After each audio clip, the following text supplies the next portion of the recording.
கர்த்தருக்கு ஸ்தோத்திரம். இந்த நாள் தேன்துளி நிகழ்ச்சியிலே உங்களை நான் மீண்டும் சந்திப்பதில் அதிக மகிழ்ச்சி அடைகிறேன். இந்த நாள் கர்த்தர் உண்டு பண்ணின நாள்.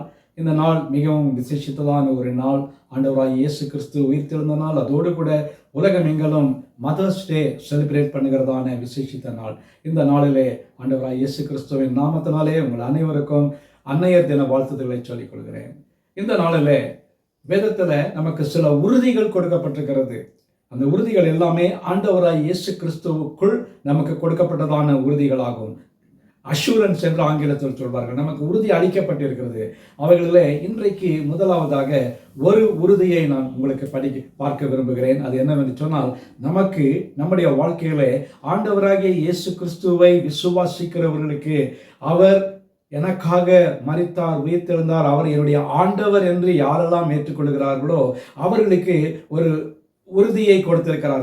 ஒரு பெஸ்ட் அஷூரன்ஸ் என்று சொல்லலாம். அது என்னவென்று சொன்னால், நமக்கு ஒரு ரட்சிப்பு கொடுக்கப்பட்டிருக்கிறது. வேறொருவர் சொன்னால், நம்முடைய வாழ்க்கையிலே நித்திய ஜீவன் என்கிறதான ஒரு காரியத்தை அவர் நமக்கு கையெழுத்து கொடுக்கிறவராக இருக்கிறார். உங்கள் எல்லாருக்கும் நன்றாக தெரியும், ஆண்டவராகிய இயேசு கிறிஸ்து இந்த உலகத்திலே வந்து உங்களுக்கும் எனக்குமாக தம்முடைய ஜீவனை கொடுத்து தம்முடைய கல்வாரி சிலுவை இரத்தத்தினர் நமக்காக பெரியதான இந்த ரட்சிப்பை ஈந்து கொடுத்திருக்கிறார்.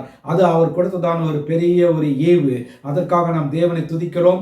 இந்த வேளையில் அது நமக்கு கொடுக்கப்பட்டதான ஒரு உறுதியாய் காணப்படுகிறது. இந்த உலகத்திலே நாம் வாழ்ந்து ஆண்டவருக்குள்ளாக கடந்து செல்லுகிற வேளையில், இந்த உலகத்தை விட்டு செல்லுகிற வேளையில் நமக்கு ஒரு முழு நிச்சயம் இருக்கிறது. அது என்னவென்று சொன்னால், நமக்கு நித்திய ஜீவன். அந்த நித்திய ஜீவன் தான் நமக்கு கொடுக்கப்பட்டதான ஒரு பெரிய உறுதியாக இருக்கிறது. இந்த வேளையிலே 1 யோவான் 5ஆம் அதிகாரத்தில் 11-12 வசனங்களை நான் உங்களுக்கு படிக்க விரும்புகிறேன். அது என்னவென்று சொன்னால், தேவன் நமக்கு நித்திய ஜீவனை தந்திருக்கிறார். அது என்ன சொன்னால், பேசிக்கலி ரட்சிப்பு, சால்வேஷன் என்று சொல்வார்கள். அந்த ஜீவன் அவருடைய குமாரனில் இருக்கிறது என்பதே அந்த சாட்சியாம். குமாரனை உடையவன் ஜீவனை உடையவன். தேவனுடைய குமாரன் இல்லாதவன் ஜீவன் இல்லாதவன். இயேசு கிறிஸ்து அவர் நமக்குள்ளாக ஜீவனோடு இருக்கிறார் என்று சொன்னால், அவர் நமக்கு இந்த உறுதியை கொடுக்க வல்லவராய் இருக்கிறார். அவர்தான் நமக்கு ஜீவனாய் இருக்கிறார். அந்த ஜீவன் நமக்குள் இருந்தால் நமக்கு ஒரு பெரிய ஒரு ஆசீர்வாதம்.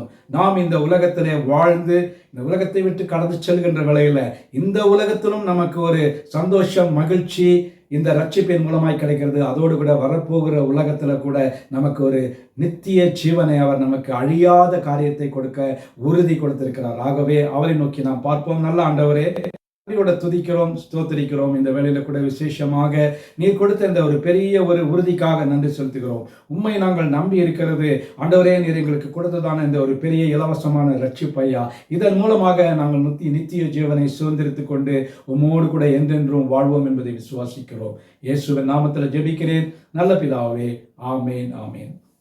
கர்த்தர் உங்களை ஆசீர்வதிப்பாராக. இந்த நாள் உங்களுக்கு ஒரு ஆசீர்வாதமான ஒரு நாளாக அமையட்டும்.